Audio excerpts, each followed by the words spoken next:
Hello, and thank you for joining us on this episode of Haunted Locations. I'm Mallory, and I'll be your guide as we explore this haunted location. Today we are here in beautiful Cheesman Park in the heart of Denver. This park as we see it today was not always this beautiful. It's had numerous makeovers, beginning with the pioneers of the city. Let's talk a little about the history before we jump right into the creepy stuff. Cheesman Park was named after Denver Water Company President Walter Scott Cheesman back in 1907. Mr. Cheesman was born in Long Island, New York in 1838, youngest of 9 children. Influential in creating the essential real estate and water development in Denver, it must have only seemed right to rename the park after him. Also, he is the man whose family was fiscally responsible for contributing to the neoclassical pavilion, Italian fountains, and pool that was in the park in 1908. Before 1907, this park was once called Congress Park because Colorado Representative Henry Morteller promised Congress if they approved their proposal to change the land from what it was, the old city cemetery, into a park, they'd rename the park after them in their honor. Mr. Teller was the man responsible for getting the appropriate permission to change the cemetery into a park and botanical gardens that we see now. As we can tell, Cheesman Park is a place known for people coming out and enjoying the beautiful weather.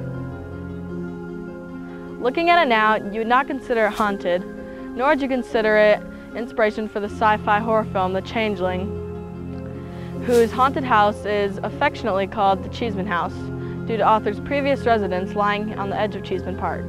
Visitors do not realize that they very well may be standing or sitting upon graves of many who were buried here in the 19th century, when the park was a cemetery for the city of Denver. We are here with Bryan and Baxter with Rocky Mountain Paranormal who have investigated here before at Cheesman Park. Thank you for joining us here today, and before we start, can you guys tell us a little about your group? Well, I'm Baxter. This is Bryan.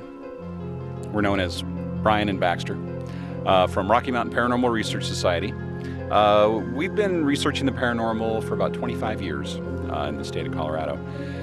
So we have a pretty good background on a lot of the cases in the area. So,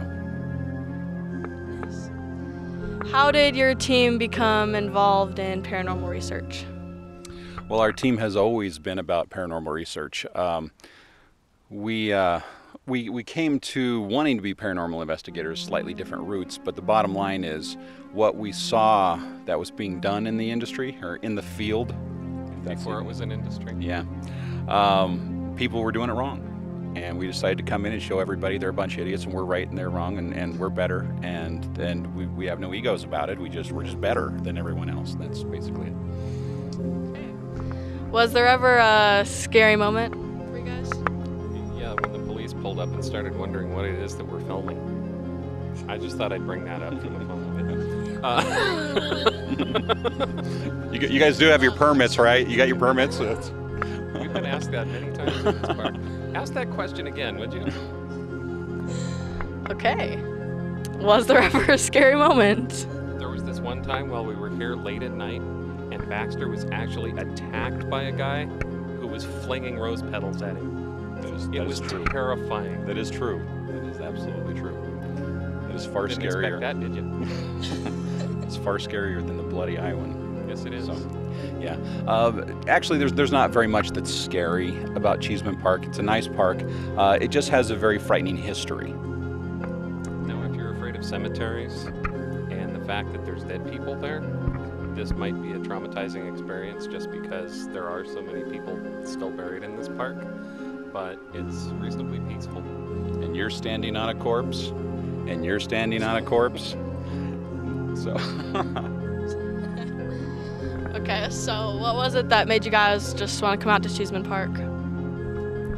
Well, watching the history getting butchered by everybody else made us feel like we needed to step in and tell the true story. Yeah, unfortunately, over the years, because it does have this bizarre history, it's gained a lot of, well, like he says, changes in the history and really silly ghost stories to go along with it that don't really belong here and are just kind of destroying the reputation of the park.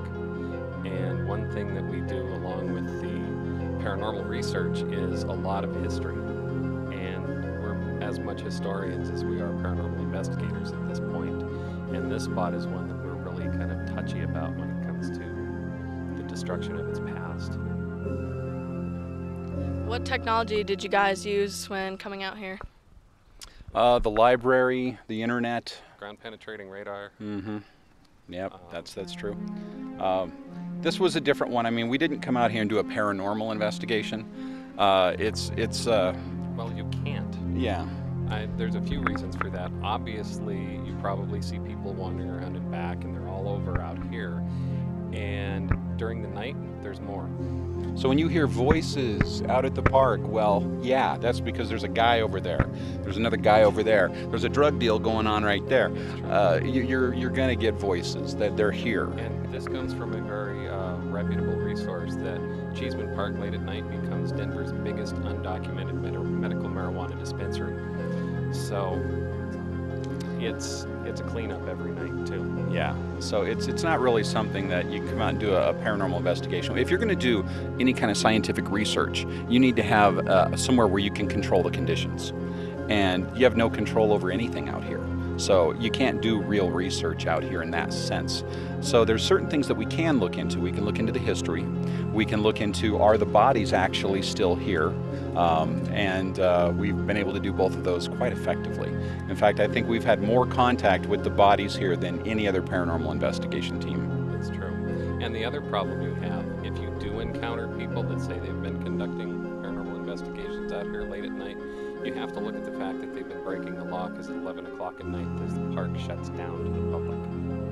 And last time I checked, in the past 15 years, there's been one permit pulled for that purpose. So, would you guys care to share with us some of your findings? I think before we go into the findings, we should probably delve into our deep, dark description of this place. Starting with the history, is that what you're talking about? Yeah, let's just roll this thing. How's that? You know where I'm going. Okay, well, first of all, there are horrible stories about this evil undertaker that came out here and was breaking bodies and throwing them into different coffins so he could make more money. Before we go there, Mm-hmm. let's go all the way back. Okay, go for it. So, back when the city of Denver was founded, this piece of land was acquired from Native Americans, real Native Americans. And unfortunately, it was a burial ground. The thing about it is, given to us, it was acquired via a land grant. When it was given to us, there was a huge stipulation that said, if, for any reason, you decide to put a cemetery there, of course they did, you can't bury the bodies any deeper than 3 feet deep. So they did put in this huge cemetery. The reason for that is because they could not disturb the Native American bones. They could not disturb those bodies at all. So anybody that was buried here, like you said, 3 feet deep, and that really becomes a problem when you think about it. If you bury a body 6 feet deep, the ground is always damp. And I know that cop is just trying to figure out what he can do to question us. Okay, next time he drives by, everybody moon him. Boy, that was in stereo. Yeah. Okay. If you bury a body 6 feet deep, the ground is damp, and it stays damp, and that's a good preservative. Now, if you bury a body 3 feet deep, the ground dries out, it gets damp, it dries out, it gets damp. The ground gets very acidic and will eat through the casket, the clothes, the soft tissue. Pretty soon you're left in a relatively short amount of time with nothing but bones. Now, that's a pretty ugly way for us to be burying our dead, but why did they choose this place for a cemetery? I mean, of all places, why here? The one place they were told not to. Yeah. Well, it turns out that this was a beautiful spot at the time. It was on top of a hill. You had great views all the way around. And Denver was about 2 miles over that way. So there was really just this beautiful landscape that was quite attractive. Now, at that time in history, a cemetery was the crown jewel of a city. Yeah, it sounds kind of bizarre to us these days, but back then, when you had a cemetery, it was a place that you took the family for a picnic. If relatives came to town, it was the place to go visit because it was a beautiful park. Unfortunately, due to no running water, No patrol. No patrols out here, nobody really watching it. It was falling apart and it was becoming, quote, a boot hill. And that's when the city of Denver said, we need to change this up and do something a little bit different with it. So it was very politically motivated on why they decided to put the cemetery here, but it did turn out to be a bad idea. So a politician made a bad choice. I know it's weird, but that's what happened. So they did make the decision to turn this into a park instead and move all the bodies out. So they said to the citizens of Denver, you have 60 days to move your loved ones out of this park and into two other cemeteries, and that was Riverside and Fairmont. So people started moving the bodies. The problem is the caskets were falling apart because of the 3 feet deep problem. So they had to get new caskets and then get them moved out. Well, Denver was a pass-through town at that time. And what that means is that there was a lot of people here that had no families. They were coming through because they were headed for the gold rush. Both tuberculosis and typhoid were, all the rage. All the kids were doing it. So there was a lot of people that were dying that had nobody to speak for them. So after everybody got moved out that had family here, they were still left with a ton of people out in the cemetery. Now, the Catholic cemetery had quite a few people on its own. That's true. The Catholic cemetery was actually over here at the Botanic Gardens. And it was occupied up until the 50s. Now, the thing is, we always have been interested in how many bodies were actually out here. And we've started looking into the records over the years and discovered that they really didn't know how many were out here. Now, the Catholics claimed that they had about 20,000 people buried in their cemetery. In looking at the records as they were pulling the bodies up from the Catholic cemetery, it turns out that they knew the name of 6 of them. So record keeping was absolutely horrible out here. And you also had the problem of it wasn't just one big cemetery, it was one big location with a lot of little cemeteries. You had the Grand Army of the Republic, the Catholics, the Hebrew section, the Chinese section. Everybody had their own little area depending on either religion or ethnicity. So because of that, it was really hard to keep up with the record keeping. Except for the Chinese, they did a good job. The Chinese did an amazing job. In fact, if you look over the hill here, just to your, straight ahead of you, that is where the Catholic section was. Now, Chinese section. My drugs aren't working today. The thing about this area, somebody just found a body again. Mm-hmm. I think so. The thing about the Chinese section is... No, I think they're trying to bury a body. That's even cooler. Oh. The thing about the Chinese section is they knew where all of their people were buried. They really didn't have any questions. They were great at record keeping. However, because of cultural beliefs, they kind of freaked out the city of Denver a little bit because they believed that only the bones were sacred. So what they would do is dig up the bones and scrape them off, leaving a big pile of not bones. And then they take the bones and ship them back to the homeland. Now, the thing about this that we've discovered is they found out if you take a set of bones and put them on a ship, they charge you for a seat. But if you take a whole bunch of them, like they found here, and throw them onto a pallet and label it fish bones, you can ship it freight.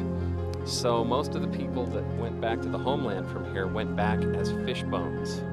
But as weird as it sounds, it was actually a big honor to have that done. Yeah, that was called a lucky burial. And that means basically you were buried twice. If you got buried once, for some reason you had to be exhumed, the second burial was just your bones, and it was considered a very big honor. So all the people here that, didn't live a very good life when they were here because they were not treated all that well, they got this wonderful honorable burial back in China, so that's kind of cool. But that freaked out a lot of people, but Denver knew about it. Denver knew and understood what was going on. But then we had Undertaker McGovern, who was really, these days, he is said to be this horrible man that is very conniving, very greedy, and did all these horrible things. Not true at all. He was a very, very honorable guy and very well respected in town. Well, as an example, just to show you how much the city of Denver hated him, the same year that they hired him to come out here and remove the bodies, they appointed him the Grand Marshal of the St. Patrick's Day Parade.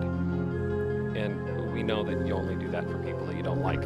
So, yeah, they apparently liked him a little more than history tells us. Yeah, he was a good guy, and he worked hard. Now, when he came out, he was having the same problems. The caskets were falling apart, and he had to replace them. Problem is after everybody else had gotten their relatives out and had to replace caskets, there was a mining accident in Utah, and they had a lot of fatalities, and we shipped out a bunch of caskets out there. So by the time Undertaker McGovern is in full swing of getting bodies out of here, he's running out of caskets. So he talks to the city of Denver and says, what do you want me to do? And they said, well, we have a whole bunch of children's caskets, use them. So suddenly Undertaker McGovern is stuck with the job of breaking bodies in half. Now, he got paid extra because he got paid by the casket, but that's a crappy job. You know, I don't think anybody should be stuck with that job. That's a terrible job to have to do that. And his reputation, a century later, is terrible because of it. And it's not really fair what they did. But the city of Denver knew and understood what was going on. Then we had grave robbing. We had a lot of grave robbing, because when you think about the fact that these bodies are buried 3 feet down, very easy to get to, very easy to steal, you know, jewelry and body parts for that matter. Entire skeletons were stolen. Very strange. It got to the point when they were pulling the bodies up there, and by they I mean Undertaker McGovern and his 13 assistants that always creeps people out. That's spooky. They ended up putting up a temporary house to store the bodies. And every time that they'd come in, it had been broken into, and they'd taken pieces and parts and jewelry. And they just could not get people to stop breaking in and stealing things around here. Yeah, Denver didn't want to pay for any extra patrol out here, so it just happened. So city of Denver knew about it. So the problem is after a while, these three things, the Chinese graves, Undertaker McGovern, and the grave robbing, the newspapers got a hold of it. And they wrote a headline that said, "The Work of Ghouls." City of Denver wasn't too happy about that, so they said, that's it, everybody out of the pool, we're done. Anybody that's left here stays, and everybody else that's gone stays gone. And Denver did what it does best, they buried it. And here we are. Yeah, They're still... With our best guess, we've, like I said, brought out ground penetrating radar, looked at the old records, done some really sketchy math. And there's some... Not the new math. No, not the new math. And done some estimates of somewhere between 2,000 and 5,000 bodies still out here in the park with us right now. And that's not just this park, don't forget. We have the Botanic Gardens, and then on the other side of the Botanic Gardens, we have what's still known as Congress Park. Congress Park is a little park, and it's also an area that has Denver's 911 call center in it. You can shut up. Oh. Oh, is she doing something she needed to stop? Yeah, Okay. she's drooping her microphone. Okay. Guess we need some more excitement over Yeah. here. Okay. So I don't know if I messed up the end of that. I can back up a minute. Okay, go for it. So over at Congress Park, we have a park and Denver's 911 call center. Now, it was the Hebrew cemetery, and it has an even creepier history to it, because after they exhumed the bodies, they did something that hasn't been done in any other cemetery that I know of. They hollowed it out and made it into a drinking water storage facility, and it still is now. So if you happen to be drinking water here in the area, there's a really good chance you're actually drinking water that's been stored where the graves were in the old Hebrew cemetery. But it's kosher. It's kosher water, so that's okay. Now there is, I guess we can talk about the house. Well, actually, we should talk about the soil content. Well, that's I guess. true. See, that's another big problem with the 3 feet thing. The content of the soil around here, and in a lot of Colorado, is a particular kind of clay. That's true. Kind of a backstory to this.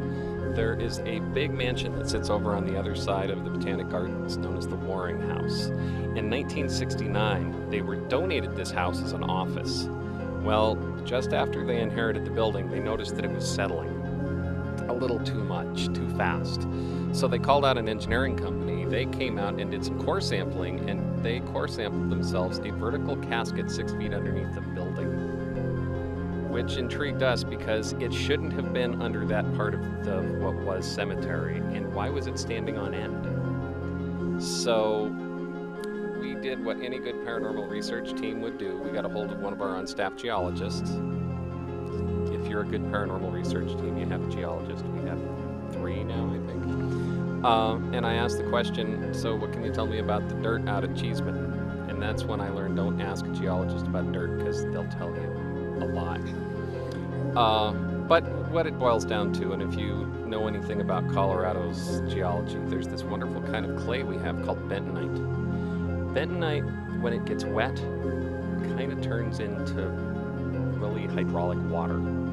So when we get a really good rain out here, these caskets are moving around like it's a river underground. So much so that they've actually had pieces and parts reported as far as about 2 blocks outside of the original cemetery boundaries. Now, we did have one person tell us a story that we were explaining. Skip forward, 2010. That was a long skip.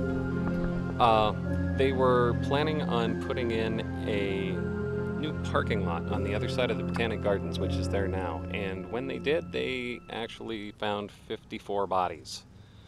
They did it with a piece of heavy construction equipment, so it was pieces, and the medical examiner kind of had to piece it together. So that was 2008. Yeah, right, that was 2008. Now in 2010, they were doing some work on the irrigation system here at the monument, and it turns out that they found 5 more bodies. And that's when we got involved. Well, normally they don't let this kind of information get out to the press because of the fact that if it becomes discovered that Native American bodies were unearthed, they'd have to shut down the park, shut down the Botanic Gardens, call in the Native American nations. There's a lot of red tape. It could take years before the parks get reopened. So they try to keep it very quiet. But in this particular case, what happened was they were doing work on the sprinkler systems, and there's a guy working in the dirt and everything, and he comes across this body, these bones. So he pulls up the bones and he puts them in a cardboard box marked sprinkler parts, shoves it aside and goes back to work, as you do when you find a body. And he forgets about it and goes home that night, leaves the box there. Well, the next morning, a guy's riding his bike through the park and sees the box, gets curious. He opens up the box, and at that moment, he does what any of us would have done. He immediately called the KBPI morning show. Yeah, and proceeded to keep one of the heads because we're still short by a skull. So somebody's got an awesome bong. But that also made it so we knew about the bodies. So we called up the medical examiner and requested to come and examine them.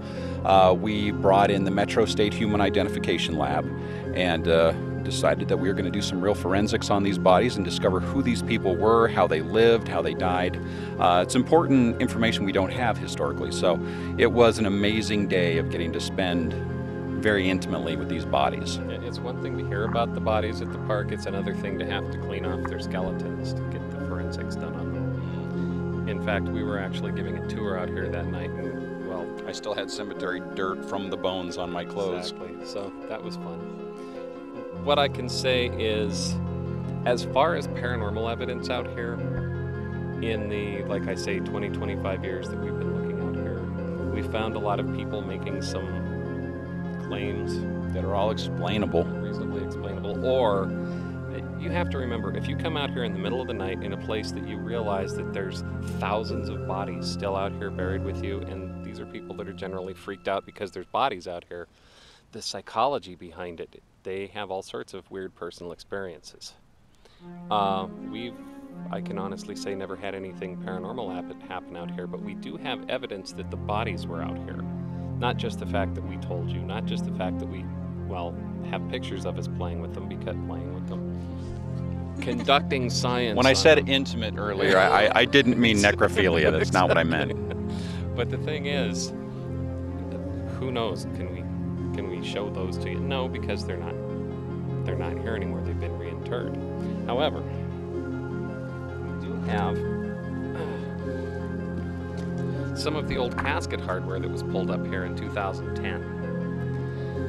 This dates back to about 1865, and with the exception of that piece of cloth wrapped around the handle there, no cloth, no skin, no wood, nothing made it. And it was because of that really shallow burial.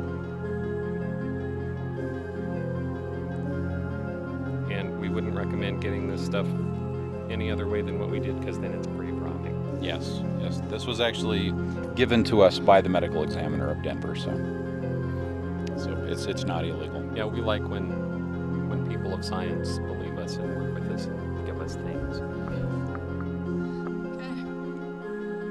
Well, there was the short version. Well, thank you guys for coming out here and joining us today and sharing all that. Our pleasure.